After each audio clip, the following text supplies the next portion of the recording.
Jangan lupa subscribe di YouTube channel Metro TV News dan juga nyalakan notifikasinya. Kembali di Selamat Pagi Indonesia, pemirsa. Di tengah pandemi COVID-19, pelaku UMKM dituntut untuk bisa berinovasi dan berkreasi agar bisa menghasilkan produk berkualitas yang diminati oleh masyarakat. Betul sekali, kemana salah satu UMKM yang bertahan ialah Valerie Crochet Bayi yang berinovasi membuat boneka dan juga perlengkapan bayi dengan cara dirajut. Berbeda dengan hasil boneka rajut lainnya yang umumnya dikerjakan dengan mesin, pemirsa, aneka boneka dan perlengkapan bayi di Valerie Crochet Bayi dirajut secara manual atau handmade. Pilihan merajut secara handmade diambil agar menghasilkan produk dengan detail dan kualitas yang baik, sehingga produk yang dihasilkan juga akan bernilai ekonomi tinggi. Nah, selain itu, produk rajutan handmade juga disebut aman terhadap anak-anak karena teksturnya yang lembut, namun tetap menarik perhatian dan minat anak. Untuk mengerjakannya, satu hari pengrajin di Valerie Crochet Baby bisa menyelesaikan satu boneka tergantung tingkat kesulitannya.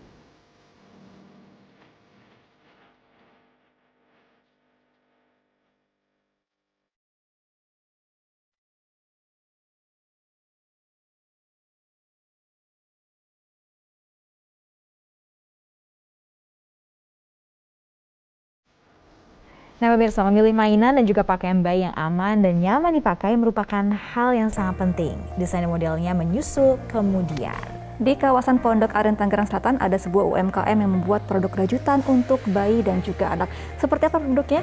Kami akan ke Febrian Ahmad, telah siap dengan liputannya. Selamat pagi, Febrian. Pagi, Febrian. Selamat pagi, Gemma dan juga Sarah. Iya, Febrian, itu kamu lagi megang apa? Boneka atau baju bayi atau lagi belanja atau seperti apa, Febrian? Boleh diceritakan? Ya, Gemma dan juga Sarah, saat ini saya sedang berada di Valerie Crochet Baby, di mana di sini dibuat sejumlah barang-barang untuk bayi. Ada boneka, ada juga baju bayi. Nah, kalau yang saya pegang ini adalah boneka, ini boneka gajah. Ukurannya sangat pas kalau misalnya ini dipegang untuk anak-anak, dan juga teksturnya ini lembut sehingga disebut tadi benar juga ini adalah ramah untuk anak-anak kecil dan ini tidak berbahaya. Selain itu juga mereka juga mempunyai seperti ini, ada sweater dan juga ada aneka-aneka bayi lainnya. Dan sebenarnya kenapa sih ini bisa menjadi suatu hal yang baik untuk anak-anak, ditambah lagi di pandemi COVID-19 bisa juga menjadi sebuah peluang usaha. Nah, bagaimana proses pembuatannya? Kami juga sudah bergabung dengan owner dari Valerie Crochet Baby, yakni Mbak Desi Priska, sudah bergabung bersama kami. Selamat pagi, Mbak Desi. Pagi. Nah, Mbak, ini unik sekali, ada banyak koleksinya. Saya lihat ada boneka, ada baju, ada sepatu. Sebenarnya awal mula saat akan membuat usaha seperti ini itu bagaimana, Mbak, ceritanya? Awalnya tuh waktu itu saya lagi hamil anak kedua. Iya. Terus akhirnya saya bikin sepatu ya, koleksi sepatu. Tadinya mau buat anak saya sendiri. Oke. Nah, sepatu-sepatunya tuh kayak gini. Oh, yang ini sepatunya. Jadi kan saya ngeliat di pasaran tuh kayaknya model-modelnya itu-itu aja gitu ya. Saya bosen. Terus akhirnya saya bikin lah model-model sepatu. Baik. Akhirnya tapi banyak teman-teman sama saudara tuh kayaknya suka. Terus akhirnya kejual. Jadi yang koleksi buat anak saya nggak ada. Nah, habis itu saya bikin lagi, lebih banyak lagi. Mulai dari sepatu, terus akhirnya berkembang menjadi topi. Baik. Terus habis itu Ada mulai ada mainan-mainan baby gitu loh. Terus ada juga finger dolls kayak Finger gini. doll, ya? Nah, finger dolls ini, Mas, ini saya bikinnya pas lagi masa-masa pandemi. Baik. Jadi ini waktu itu kepikiran gimana pada saat pandemi bisa meningkatkan komunikasi antara orang tua dengan anak. Dan anak. Muncullah finger dolls ini. Jadi bisa meningkatkan komunikasi pada saat di rumah, anak tuh nggak boring gitu. Iya. Jadi memang ini bisa berkomunikasi untuk anak, apalagi teksturnya lembut, aman juga untuk anak. Karena kan biasanya Iya. anak-anak kan apa-apa dipegang, takutnya malah masuk ke mulut gitu, Mbak. Itu Iya, nah ini bisa dicuci. Bisa dicuci. Bisa Lebih dicuci. bersih, Jadi ya. hand wash aja Oke. cucinya. Dan Ya. juga dengan tekstur seperti ini bisa membantu untuk sensor motorik. Benar banget. Kalau kita lihat awalnya dari sepatu, kemudian juga ini perlengkapan bayi, ada topi bayi. Nah, akhirnya membuat boneka juga. Itu gimana ceritanya, Mbak? Sampai memutuskan untuk membuat boneka. Bahkan saya dengar juga pemirsa, ini bonekanya itu bisa ada baju-bajunya sendiri, ada koleksi bajunya sendiri, nggak kalah dengan manusia. Itu gimana ceritanya, Mbak Ya, Desi? jadi sebenarnya sih dari keisengan aja Iya. gitu ya. Kayaknya lucu nih kalau anak-anak tuh bisa main boneka yang gemes-gemes tapi aman buat dia. tapi karya anak bangsa Indonesia itu Iya. sendiri juga, dan bisa meningkatkan kreativitas mereka juga. Jadi waktu itu memang awalnya dari boneka-boneka satuan ya, Oke. yang kayak gini-gini kan boneka-boneka satuan Iya. gitu ya. Terus habis itu mulai berkembang, saya bikin bajunya bisa diganti-ganti karena anak kan jadi ada kreativitas di rumah. Ya, lagi masa pandemi di rumah diem aja, ya kasih kreativitas kayak gini. Ada tas-tasnya juga. Nah ini nih ada petnya juga, Ada jadi petnya juga. iya, jadi ada petnya juga. Ini bisa anak-anak jadi menimbulkan kreativitas, daya imajinasinya jadi imajinasi tinggi juga, tinggi. iya. Dan ini semua barang-barang produk-produknya digunakan adalah ada di lokal semua, Mbak ya, termasuk jenis benangnya. Iya, Di dalamnya iya. juga ada busa atau drakon ya ini ya. Dakron. Itu semuanya handmade dan juga dari lokal.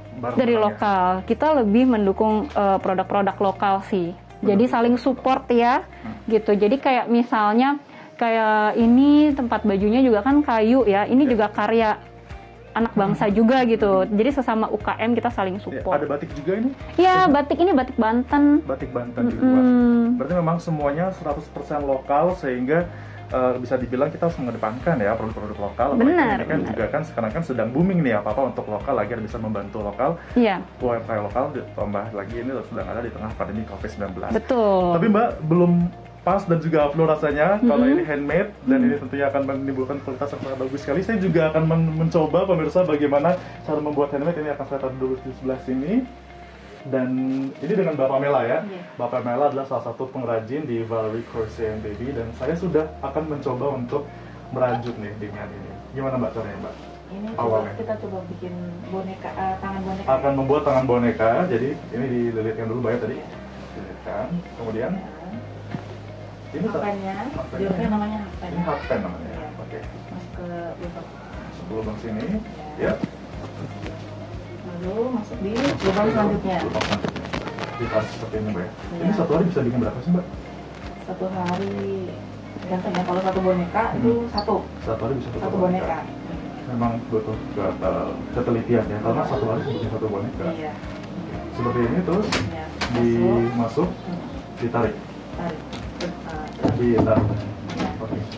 Sepertinya saya tahu Mbak. Oke. Seperti Mbak inilah ya. Iya. Jadi ditarik seperti itu, kemudian Dikeluarin. dikeluarkan. Oke. Punya Mbak Pamelanya berhasil, tapi punya sayanya ini malah jadinya suk Mbak. Ternyata memang cara membuat handmade ini bisa dibilang kalau untuk pemula seperti saya ini cukup sulit sih, tapi kualitas yang dihasilkan juga sangat baik terlihat dari detailnya seperti ini.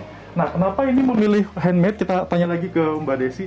Aku udah coba Mbak, ternyata susah, juga butuh waktu langsung bisa. Nah, kenapa pada akhirnya dan juga awalnya sampai dengan sekarang ini Mbak Desi memilih untuk handmade yang dihasilkan tidak menggunakan mesin? Padahal kalau mesin kan bisa lebih cepat, bisa lebih banyak Lebih produksinya. banyak, iya. Nah, kenapa memilih mempertahankan handmade? Karena dengan handmade saya rasa kita bisa saling bantu ya. Jadi banyak orang-orang yang memang apalagi situasi pandemi kayak gini itu membutuhkan, terus habis itu juga saya rasa bisa meningkatkan kreativitas dan karya anak bangsa juga bagus loh. Bangsa juga bagus dan juga kualitasnya lebih bagus ya kalau handmade. Iya, kualitasnya Yang juga dihasilkan iya. dibandingkan dengan mesin. Karena pekerjaannya pakai hati. Iya kan? Bekerja Dengan menggunakan hati.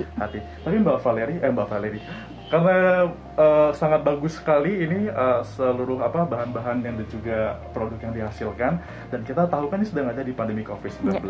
Nah, pernah nggak sih Mbak pada saat sedang memasterkan ini di underestimate dengan orang lain mungkin ini handmade gampang buatnya tuh bagaimana gitu? Oh iya, itu sering.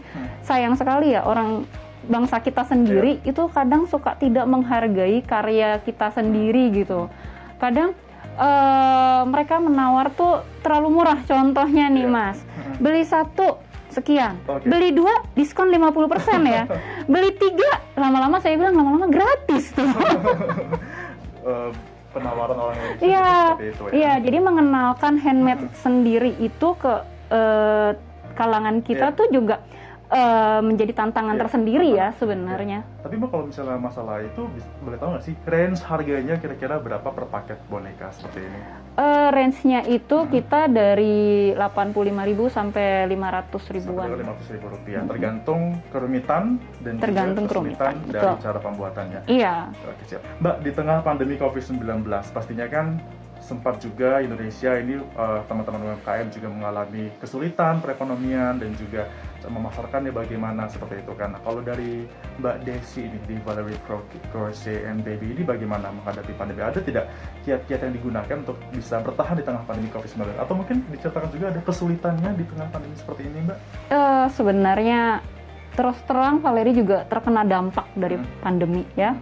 Baik itu orderannya gitu Iya. kan ya, terus habis itu dengan tim dalam memproduksi, itu semua pasti kena dampaknya.